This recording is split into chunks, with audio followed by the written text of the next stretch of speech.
This episode is brought to you in part by Brewers Publications, the leading publisher of contemporary and relevant brewing literature for today's craft brewers, homebrewers, and beer enthusiasts. Brewers Publications started in 1986 with Greg Noonan's now classic book, Brewing Lager Beer, the most comprehensive book for home and microbreweries. Today, there are nearly 50 Brewers Publications titles, print and digital, and a beer book to fit most needs. Whether you're just discovering beer or are a seasoned professional, Brewers Publications is the go-to choice for authors, brewers, and craft beer aficionados. Browse the complete catalog at brewerspublications.com. That's brewerspublications.com.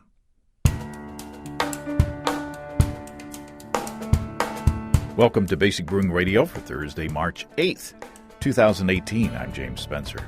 Here at Basic Brewing Radio, we're all about home brewing. This week we sample an experiment featuring a dozen adjunct grains sent to us by the DC Homebrewers Club. Club education co-chair Omar Al-Nidawi joins us to talk about the details of the experiment and whether their sensory perceptions up there in DC line up with ours down here in Northwest Arkansas. If you go to basicbrewing.com, you can find archives of our audio and video shows, our DVDs, our brewers' logbooks, and other Basic Brewing gear. And if you order anything from our shop, you get a free Basic Brewing sticker. You can follow me on Twitter and Instagram at Basic Brewing and find our show page on Facebook. We have a cool Basic Brewing app on iTunes and Amazon.com, and we're found all over the place where fine podcasts are served up, including Spotify, I believe. And if you do us the favor of rating us on iTunes and maybe leaving a nice comment, as several of you have done, that will be helpful in new listeners finding us, or at least that's what they say. If you want to support us financially, check out patreon.com/basicbrewing. This past Monday, I posted something new for financial supporters. When I produce a Basic Brewing video episode, I usually shoot B-roll of the brewing process to insert over the video of Steve and me talking on the show, usually in the kitchen. In the past, I didn't do any talking, while I was recording that B-roll because I wasn't planning to use the audio. But this past time, as I was brewing, I was brewing what I'm now calling a no-boil New England IPA. I narrated what I was doing on camera, and I put together a special bonus video that I sent out to legacy PayPal supporters and Patreon supporters of at least $5. The general public will see snippets of this in the final Basic Brewing episode, but they won't get to hear the running commentary. Now, in the bonus video, you don't get to find out how the beer turns out because it's still in the fermenter at this point. However, you can get the details on the brew day and the recipe as I brewed it. So just a little unique thank you to those who are helping to fill the gap after that nameless giant online retailer dropped our associate relationship. After this past week's episode, that experiment that Steve and I sampled, I got some inquisitive feedback from our use of the term vomit beer.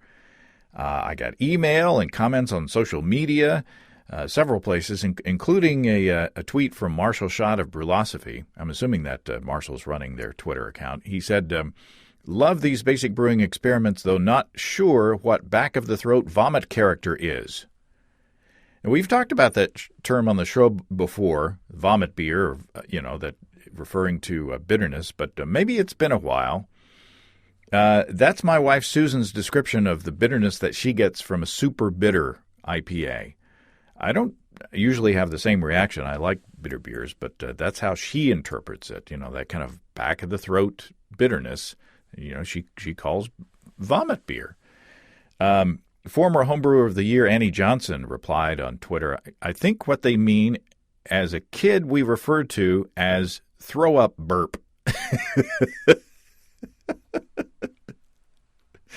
I don't know if y'all will react any more positively to the term "throw-up burp," but you may very well hear that term on future shows. Thanks to Annie for that contribution to the lexicon. I think that'd be a good beer name, Throw-Up Burp IPA, or maybe a new category, TUB IPA. kind of the opposite end of the spectrum from the New England IPAs, or the NEPAs, as boy. That probably amuses me way too much. I mentioned my no boil New England IPA brew earlier in the show. Here are some more details on that. I brewed it, no surprise, on my electric brew in a bag system from our friends and sponsors Desiree and Dave from High Gravity in Tulsa. The Warthog EBC 130 controller has 2 modes, mash and boil, but I didn't have to use the boil mode this time. I just dialed up 160 degrees Fahrenheit, or 71 C, in mash mode after pouring in 5 gallons, or about 19 liters of water. And as it came up to temperature, I added 6 pounds, or 2.7 kilograms of light dry malt extract. And when the temperature stabilized, I added 3 ounces, or 85 grams of Cascade hops, and started my hop stand timer for 30 minutes. So halfway through that, 15 minutes later, I added 2 more ounces, or 56 grams of Cascade. And when the 30-minute hop stand was over, I chilled and pitched Imperial juice yeast. So this is a brew that would be hard to do on my old propane setup.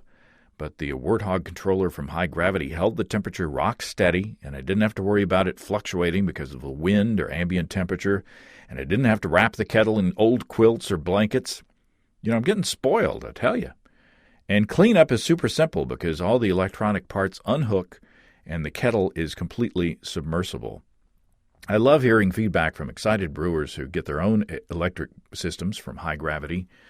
If you use the promo code EBC75BB, you can get $75 off your electronic gear purchase and take the pain out of propane at family-owned and operated highgravitybrew.com. That's EBC75BB at highgravitybrew.com. I'm always excited to sample experiments that brewers send us, especially something like this that uses ingredients that I haven't used. Let's get the details from DC Homebrewers Education Chair, our co-chair, Omar Al-Nidawi. Omar Al-Nidawi, welcome to Basic Brewing Radio. Thank you, James. Thanks for having me. Now, you guys at the DC Homebrewers Club sent us a wonderful experiment, and we're so grateful that you shared it with us. But before we get into that, I want you to talk about yourself and your brewing background, and then your club. Who are your club members, and what do you guys like to do? So the DC Homebrewers Club was founded almost exactly 10 years ago.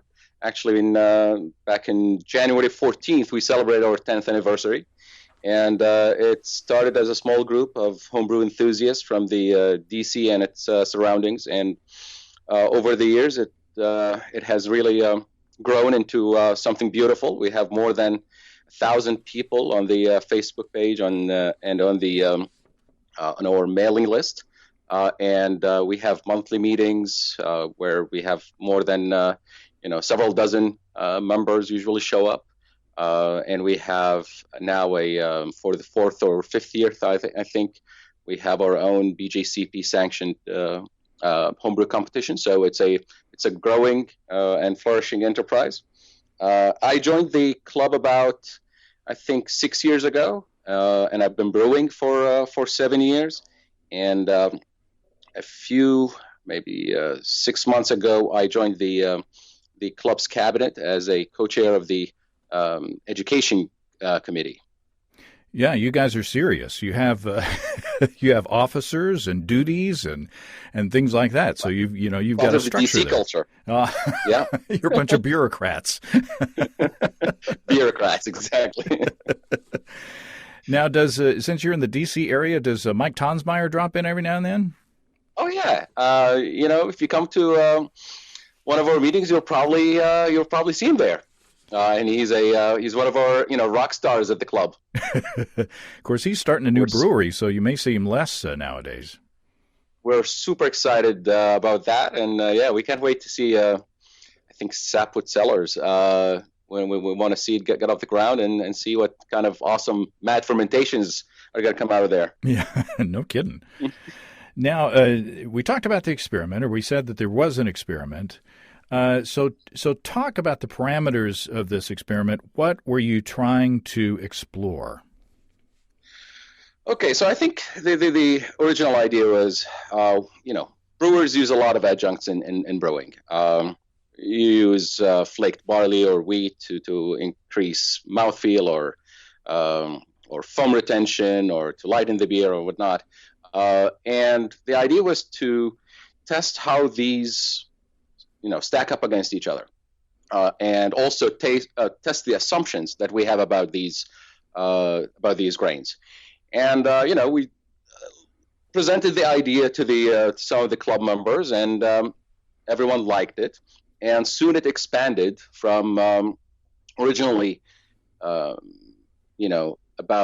testing only 6 of the traditional flaked adjuncts, the barley, wheat, corn, and rice, and whatnot, to including some of the less traditional, less commonly used, exotic, if you want, grains like teff and amaranth and some other ones that I haven't even heard about before, sorghum, buckwheat.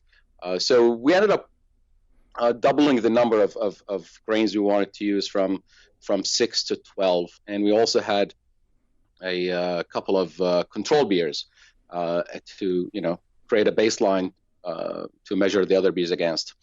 So it was the experiment idea was well received. We had 15 brewers make 16 different batches, all in all about 2.5 barrels of beer. We had local establishments, the DC Brew and District Chop House, who donated hops and yeast that made the experiment easier and possible for the club. So it was a good team building effort, and it was a lot of fun talking through the having a discussion internally about the recipe, the process, what we're looking to get out of it, getting everyone's input, getting everyone's brewing notes, tasting notes, and trying to actually come out with some knowledge that we can share with each other as a club, and even with the rest of the brewers out there. So, do you have a total list of all the ingredients in front of you? Yes. Let me see. We used flaked corn, flaked oats, flaked rye, flaked wheat, flaked barley, flaked rice, flaked quinoa, buckwheat, teff, amaranth, and sorghum, in addition to the control. Mm-hmm. So, since most of the ingredients were flaked, you didn't have to worry about a cereal mash or gelatinizing those. Were there any of the ingredients that you had to do some extra preparation beforehand? A few brewers needed to do cereal mashes for their grains. I believe the buckwheat needed a cereal mash, and I think the sorghum required a cereal mash as well. And just to clarify, when you say sorghum, you mean the actual grain. Sorghum grain, not sorghum grass. Yes, or the sorghum syrup. We had. There's an ingredient that we used in beers that is sweet sorghum syrup, which is essentially kind of a molassesy kind of a thing that people make from the juice of sorghum cane, and colloquially people just call it sorghum. It's a different. Yeah. It's confusing, but it's a different thing. So you actually use the grain. We use the grain. I found it. The other one was teff that required a cereal mash. Huh. Yeah, and funny you mentioned the two sorghums. Interesting enough, actually, I've recently brewed another beer with the sorghum syrup, and I found a striking similarity in the taste. Really? Between the one with grain and the one with the syrup. Huh. It was very similar kind of earthy undertone to it. Huh. That was immediately recognizable. That's really interesting. Because the syrup, they boil it for a long time to caramelize it, and turn it sort of in a similar process to maple syrup. So I guess molasses is really a different process altogether. But so that's interesting that it still retains some of the same characteristics. I guess I don't even know. I guess the two plants, the sorghum cane and the sorghum grain, are cousins. I'm not sure. I'm not a botanist. Name, so. Yeah. I'm not a botanist, Omar. I don't know what I'm talking about. I'm not a scientist either. So you guys formulated a base beer or a control beer that you wanted to use these ingredients in, and what was that beer? So the beer was quite straightforward. We wanted basically a pale ale recipe. We went with an OG of about original gravity about 1060, and the base was 100% pale ale malt. And we tried to standardize both the hops and the yeast throughout the experiment. So we had all Citra hops at 60 minutes, 10 minutes, and flame out, and a small dry hop charge as well. All in all, going for about 40 IBUs. So we thought that's a good number that wouldn't overwhelm completely the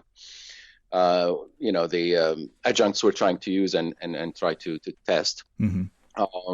Let's see. We're aiming for a final gravity of around 1014. An SRM of about 5, and an estimated ABV of about 5.7. Our water was very simple. Basically, we just wanted to aim for a 5.3 pH, and we didn't really worry about the sulfate and chloride ratio. We just wanted a balanced ratio. So aiming for a 1. Ratio of 1. Let's see. And that was the base beer. And for everything else, for all the adjunct batches, we substituted 20% of the grain bill with the adjunct of choice. So the 80% base malt pale ale and 20% of the adjunct. We mashed at 154, aiming to, give the beer a little bit of body so it doesn't dry out, since we're not using any caramel malt and we're using a fairly attenuative yeast, American Ale 1056. So yeah, we thought, give it something, parameters that are more or less in the middle for the style. Right. We tried to make dry hopping standardized to 7 days. Some people went a little over, a little under, depending on their systems. There were a little bit of fluctuations in I think the starting gravities of the different batches, again, because of people's different systems. Some people were doing brew in a bag. Some people were doing, the traditional 3-vessel system. So some brewers had original gravities a little higher, 1062, 1064. Somewhere, had their efficiencies take a little bit of a hit, and started in the mid 1050s.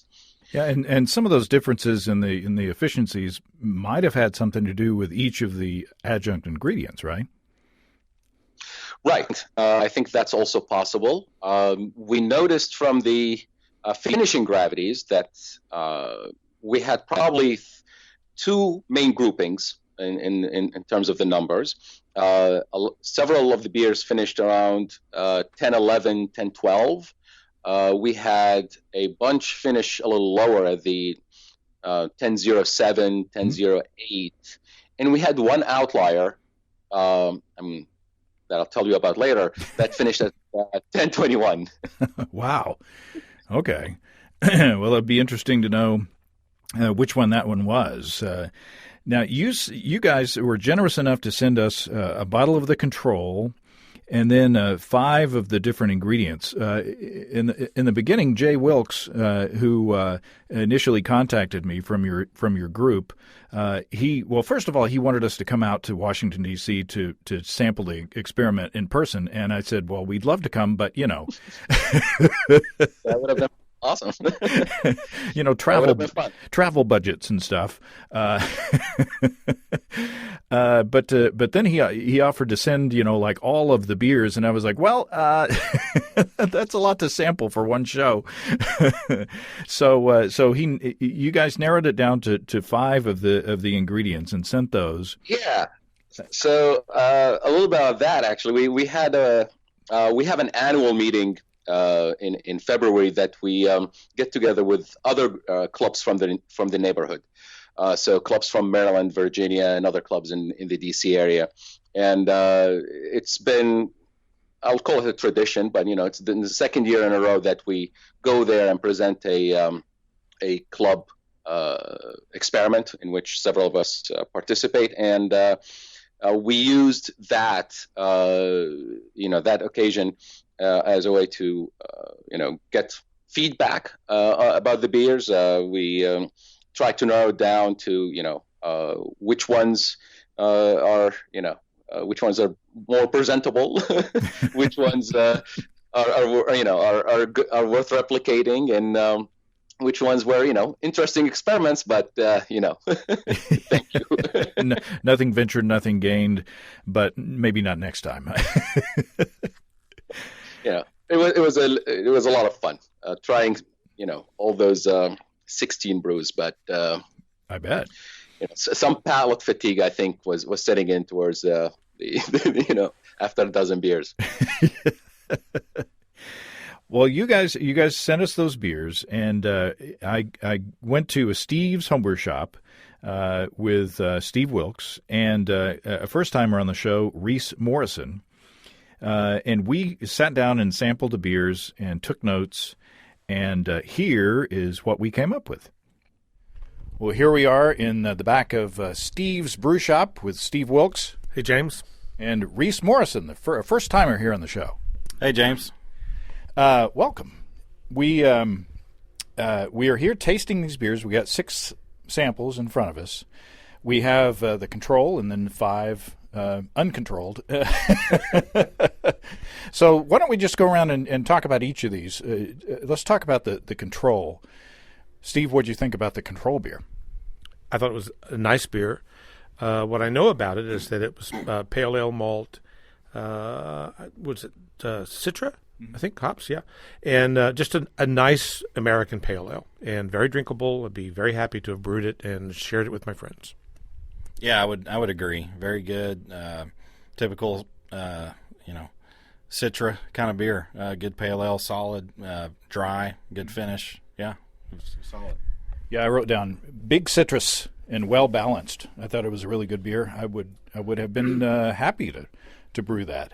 Now, looking at the appearance of these beers, I was amazed at the difference in the color spectrum that came out of these. The lightest one is the first one, and we don't know what these ingredients are. We've covered up the ingredients on the bottle. The first one was the lightest one, and mystery ingredient number 1. What did you think? I thought that the beer was not as pleasant, not as good as the control beer. It just so that our listening audience can get a reference on this, the control beer looks like a kind of a standard American IPA, like Boston Lager. I mean, I know that's not an IPA, but sorry, I was just trying to visualize the beer that I think everybody's seen. Caramely. Caramely looking, yeah. A little copper colored, but caramely looking. The other beer looks a lot like a Budweiser. That's right. Yeah, I would totally agree. It looks like a pure American lager. Yeah, I would agree, and that's what is amazing to me. That one is the biggest color difference. The control beer is kind of like a dirty penny, penny that's been around for a while. Yeah, and the number 1 beer, it is lightened up many shades, and it's amazing that 20% of this mystery ingredient would have that much of an impact. So what did we think of the flavor and aroma characteristics? I thought that the aroma was okay. It was a little sharper, and I thought it had a little bit more pronounced bitterness. You guys might not think that, but I thought it just struck me as a little bit more bitter, maybe a little thinner beer, a little lighter, as in thinner beer. So there's my general observation. Yeah, I thought it was a little more watery, a little watered down, lighter fruit on the nose. You really get that. I caught some graininess to it.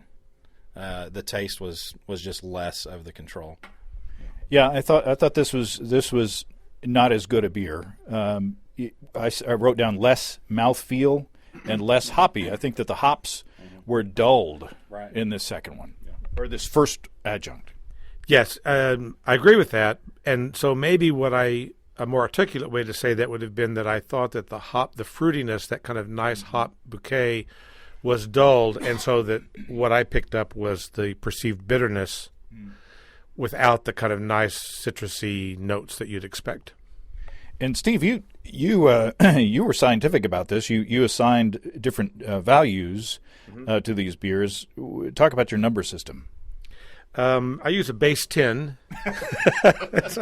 I learned it, I think, in Morton School in Pueblo.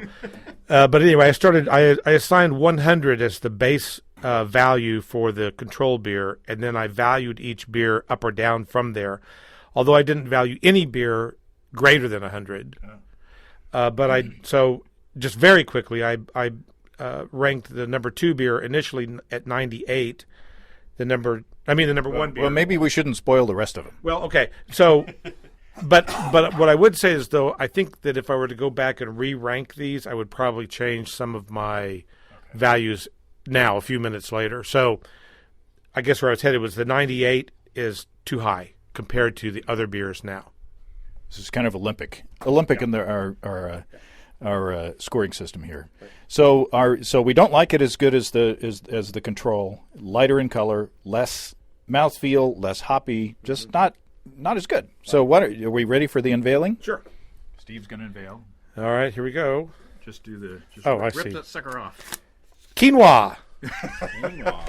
Quinoa, something the grain that I thought was pronounced quinoa for the longest time. Right. Yeah, me too.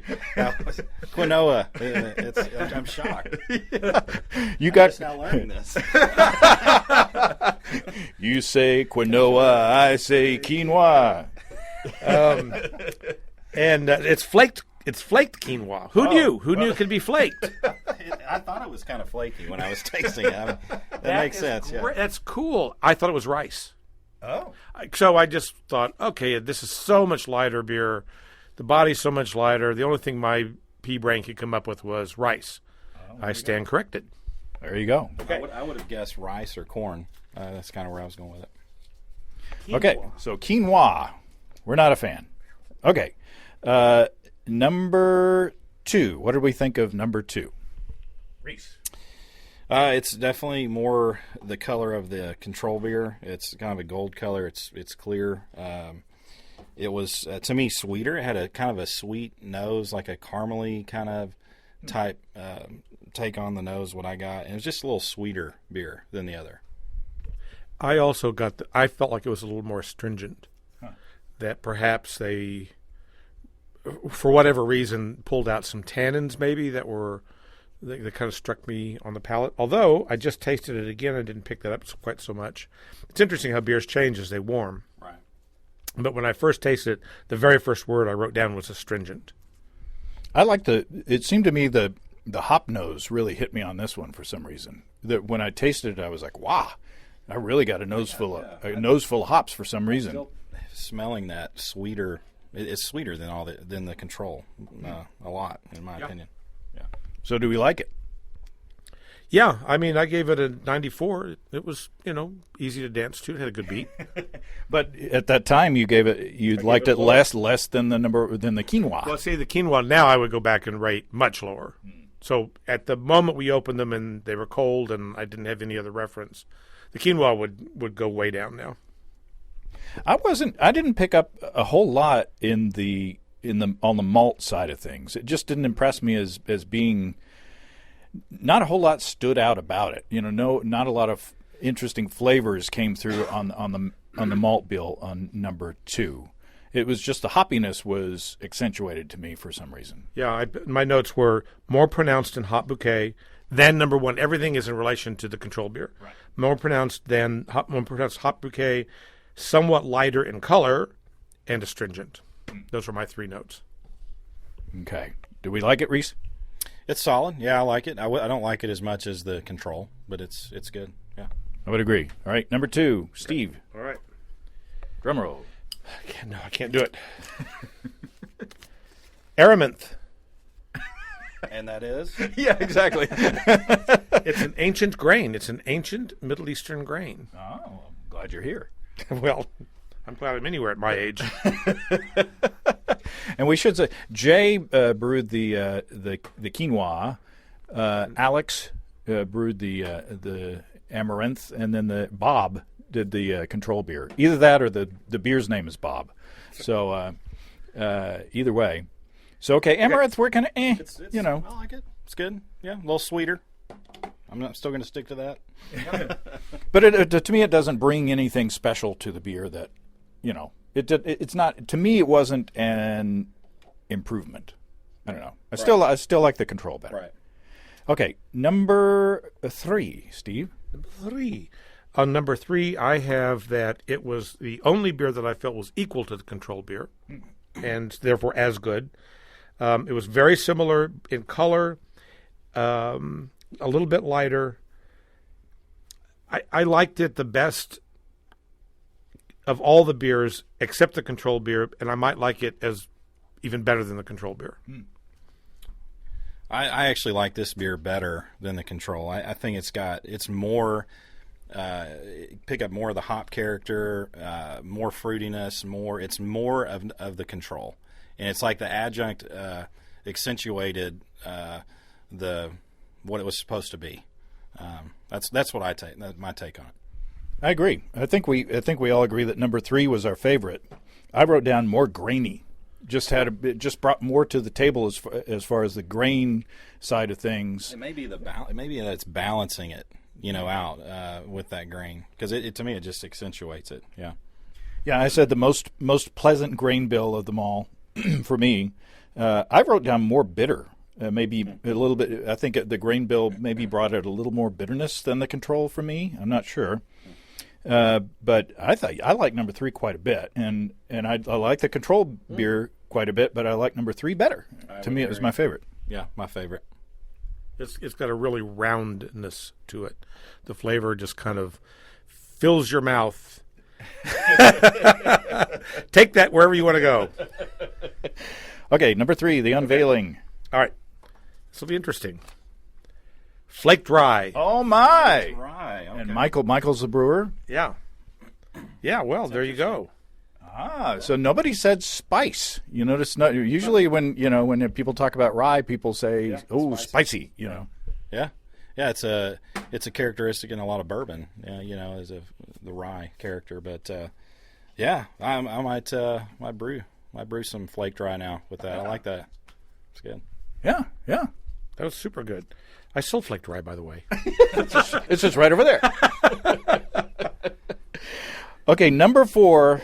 I haven't gone first yet. Number 4 is my least favorite. It was kind of cloudy, and not that that's too much of a ding against it, but I said a dark grain flavor. I wrote down husky. There was a certain sweetness, but at the same time there was an astringency at the same time. It just was unbalanced and just if somebody gave me a beer like that in the I'm sure it was well brewed. It's not the brewer's fault.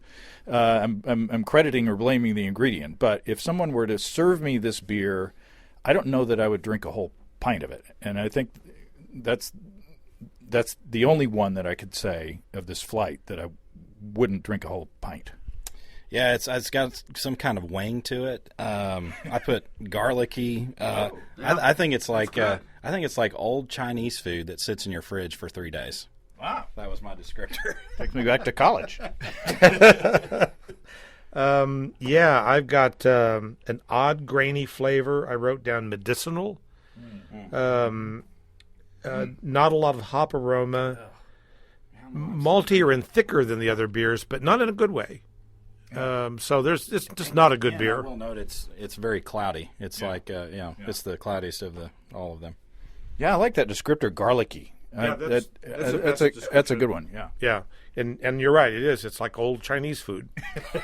It's perfect. So if that's what you're after, Okay. and the hops are not present at all either. God. Buckwheat. Ote. Buckwheat. Going back to Eddie Murphy. Well, Darla. Woo. Well, we're not a fan of buckwheat. Okay. That's like kasha. Kasha's Gesundheit. Yeah. Acacia? Kasha. Kasha? Kasha. Again, Gesundheit. And Brian did the buckwheat. That's not. We're not dinging you, Brian. No, this no. is a. Well, I cooked some buckwheat the other day. I'm seriously. Really? Yeah. I mean, it really is Kasha. I think is how you spell it, and it's just when you cook buckwheat like rice, and then you have it as a side dish. Yeah. So I've had it too. I've had it actually in Russia. Yeah, when I went over there, and it was not something I liked. In fact, I put mustard on it just so I could eat it. So that does not, because I didn't want to be mean to the person that cooked it for me. But no, I'm not a fan of the buckwheat. Oh, there you go. Yeah, we made it, and I thought this will be a great new flavor addition to our home. No. Buckwheat is not Ote. All right. All right. Okay, so the last beer is number 5. Reece, your turn. Number 5. To me, it was similar. I didn't catch a lot of difference out of it, other than to me it was a little more bitter than the others. I don't know. I just perceived a little more bitterness, and maybe it was just because it was after number 4, and so I picked up on welcome that. relief. Right. The flu would have been a welcome relief. I put that it was a little thinner than the control beer, and I put that it had a nice hop aroma. Those were the 2 notes that I jotted down, and I just tasted some, and it tastes good. I think it's an okay beer. Yeah. Yeah. Similar. Yeah, it's very similar to the control. I think it's good. It is cloudy, and it had the most head production and head retention of all of them. Right. That rocky head stayed. I'm surprised it's still not. Still there. Yeah, it's still. Reece still got some in his glass. I poured like Steve Wilkes on these aggressively, and this one it filled the glass with foam. So while it doesn't do anything bad to the beer, but it's just kind of a neutral for 20% of the grain bill. Was kind of neutral as far as its contribution to the flavor on my palate. So maybe, pardon me. So maybe this would be an ingredient to add for head retention, whatever it is. We don't know what it is. Yeah. So maybe we should find out. Okay. Number 5. Number 5. Corn. Really? Wow. Well, that makes sense. It didn't really bring anything to the party because corn doesn't really, if you do it right. Right. It just lightens the body and adds some alcohol. Was this flake corn or just regular? Omar just says it's regular.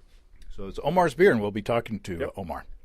So there you go. I think it was a good beer. I think it was equal to, in all the characteristics, I think that the corn beer is equal to the control. Yeah, I do too. And it added head retention. A lot of head. Yep. So there you go. Wow, that was fun. It was very much fun. Just think they did like 14 or 15 of these. Oh, I can't imagine the ones that didn't make the cut. I'm going to assume that they didn't send the 20 Levabon Crystal. You know what I mean? They sent the kind of unique ones.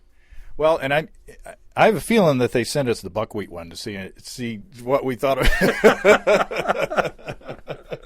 I don't know. Maybe they all like the buckwheat one. I don't know. But anyway, so our favorite was the number 3. Flaked rye. Which was the flaked rye. That's right. Mm-hmm. Yeah, that was a good beer. I would have more of that. Yeah. So yeah, maybe some flaked rye in a nice hoppy pale ale is maybe the way to go. All right, thanks guys. All right, thanks. Thanks, James. So Omar, I'm curious to know, did our tasting notes were they similar to what you guys came up with? Well, I'm surprised that the buckwheat wasn't the favorite in your tasting, because it was one of the crowd favorites during the event we had a couple of weeks ago. That, I think, along with the rye, those beers really those two beers stood out as some of the got the most up praise at the event. But maybe something happened in the bottle. Maybe it was a specific bottle that had an issue. But I think we, with regard to the other beers, I think it was more in line with our observations that the differences are really subtle in many of the cases. It was, it confirmed a lot of the assumptions and a lot of the ideas that we have in mind when using these adjuncts. But there were also a few surprises, like, you noticed the corn beer had probably the most head retention, which is really not is not known to be it's not commonly what people say about corn. People usually go to flaked barley or flaked wheat to enhance, I think, foam. Mm-hmm. So that was interesting to notice. Also, how rye blends in and doesn't deliver that spice. That's interesting. Yeah. We were really impressed with the rye. We were also impressed with the buckwheat beer, but in a different way. So yeah, that's strange, because it was a really pleasant beer 2 weeks ago. we thought that you guys were just pranking us. So this was sent by popular demand. People nominated these. Well, maybe you guys in the nation's capital have more sophisticated palates than we here in Northwest Arkansas, or something. Maybe something happened in the bottle, but it was definitely a strong flavored beer. How would you describe the buckwheat beer? If I remember, my impression of it was like it was toasty. It was there were nutty flavors there. It was, like you said, I think a little darker, but those descriptors were, I think, presenting themselves in a positive way. Yeah, it was as if you had an amber ale with a nice bit of caramel malt, dark caramel malt, or medium crystal, and a little bit of Belgian biscuit or something, but a little bit more intense. Well, it sounds delicious. Sounded okay. You never know. You never know what goes on with those things. Did you brew the corn beer? Was that your beer? Yes, that was my brew. Okay, well done. Yeah, I was completely surprised by the extreme amount of head retention on that corn beer. Now that was flaked maize. That was flaked corn, yeah. Huh. Now I've used flaked maize, but I've only used like 10%, something like that, or less than that, because it was my cream ale recipe is 10 pounds of 2-row and then 1 pound of flaked maize. So and I haven't noticed that much of a rocky head. So maybe just increasing that amount really makes a difference in the beer. Now, of the ones that we didn't get to sample, what were the other interesting standouts? Well, I think of the others. Let's see. Like I said, the sorghum was interesting. It was, and again, interesting in just the fact that it was recognizable. I wouldn't say it's, sorghum that is a grain that I would want to brew with, but I think it was interesting to see that same flavor profile come through with the grain as you would see it in a one of those gluten-free beers brewed with sorghum syrup. The flaked, let's see which one. The wheat was pleasant. I think it had that grainy, little bit of tangy flavor that you expect. That was true to self, I think, true to expectations. Otherwise, like I said, the differences were quite subtle. That was what we noticed, is that in most cases, except for the probably sorghum, rye, and the buckwheat, the flavor contributions were quite mild. Mm-hmm. And I took a photograph that I'll post on the Twitter feed and on Facebook and Instagram. And I picked the beers out of randomly out of the 6-pack there to taste, and it was interesting because just accidentally they arranged from light to dark on the color spectrum there. It was really interesting, but the quinoa really was light. I mean, I think one of us described it as kind of a Miller or a Budweiser looking beer. As opposed to the copper color of the control beer. Which reminds me, one footnote that I forgot to mention is that I think one or two of the brewers actually did not use pale ale malt and instead used Pilsner, and I think one brewer used Turo. Okay. Well, that might have been the one for the Pilsner. Okay. Well, there you go. Yeah, you said the quinoa, right? Yes. So that may have been it. So I hope people listen to this part of the interview. Hope they don't tune out after our tasting notes. But it was a lot of fun. I definitely. I have had rye pale ales in the past, and I've enjoyed them, but I've never done a side-by-side tasting between, just a standard pale ale and then one brewed with rye. And, we didn't get the, the kind of typical spiciness that people always describe with rye, but maybe that blended in there with the bitterness of the hops to kind of, work together and kind of accentuate that hop characteristic, because it was certainly my favorite of the flight. Right. Yeah. No, I think it was everyone's favorite. And if you ask me if I were to do this experiment again, I would probably dial the hops down a little bit to help those subtle differences shine. I think probably slash the hopping schedule by half, so get rid of that slight stringency. I think that we notice in some of the beers, the slight bit of extra bitterness, and in some of them the overwhelming citrus character to let those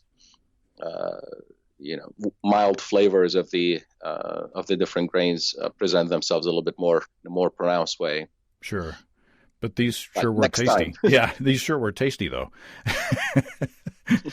So glad you enjoyed. So what's next on the agenda there, education co-chair? What's the next experiment? Well, last year we did a smash experiment in which we basically used the same standard recipe and varied the hops. This year we did this experiment with the flaked adjuncts and the adjuncts in general. So who knows? Maybe next year we'll do a similar experiment in which we run the same recipe through a dozen kind of different yeasts. Oh yeah, those are always fun. We've done that. We've done that. Compare the saisons to the pilsners and see what happens. Yeah, we've done it with meads as well as beers, and it's always really surprising to find out the contributions that the yeast gives. And you might throw in temperature variation in there as well, to give that a variable to test on too. That's an excellent idea. Well, thank you. I'm not even an officer of a club, Well, Omar, this has been a lot of fun. I really appreciate you guys sending these beers, and I hope you'll keep us in mind for future experiments. For sure, we'll do. And I hope to visit Mike's brewery once it gets up and going, and maybe we can all get together at that time. Absolutely. If you swing by, we'll buy you a beer. Hey, there you go. Thanks, Omar. Thank you, James. Well, thanks again to Omar and to Jay Wilkes of the DC Homebrewers for thinking of us and hooking us up with the beers. And thanks to Steve and Reece for helping to evaluate. That was a lot of fun. I love stuff like that. Now, I would give buckwheat another chance as an adjunct ingredient. Hearing, Omar's endorsement about it, not sure what went on there, whether it was our taste buds or that particular bottle. But one thing's for sure, I will be using flaked rye in the future with a hoppy beer, though. Man, that was really tasty. If you have brewing questions, show suggestions, or just want to say howdy, write to James at basicbrewing.com or just fill out the contact form on basicbrewing.com. Please don't forget to tell us where you're from. Thanks to everybody supporting us through our Patreon page. Special goodies coming your way in form of bonus videos and early releases and such as that. Check all that out at patreon.com/basicbrewing. Be sure to check out our DVDs, Extract Brewing and Partial Mashing, Stepping into All Grain, Low-Tech Lagering and Decoction Mashing, and Introduction to Wine Kits. You can find them all on our site. Get a free Basic Brewing bottle opener with any DVD combo. You can check out our Basic Brewing shirts in the store, too. And our log books are there, where you can track and log up to 50 batches of beer. And anything you buy on the shop, you get some free stickers. Check all that out at basicbrewingshop.com. I'm still a little tickled from throw-up burp. And don't forget that you can join the American Homebrewers Association and subscribe to Brew Your Own magazine through the associate links on basicbrewing.com. So until next time, till then, thanks for listening, everybody. I'm James Spencer. Production help for Basic Brewing Radio and our website is provided by Kelly Dotson. Basic Brewing Radio is a production of Active Voicing. We'll talk to you next time, everybody. So long.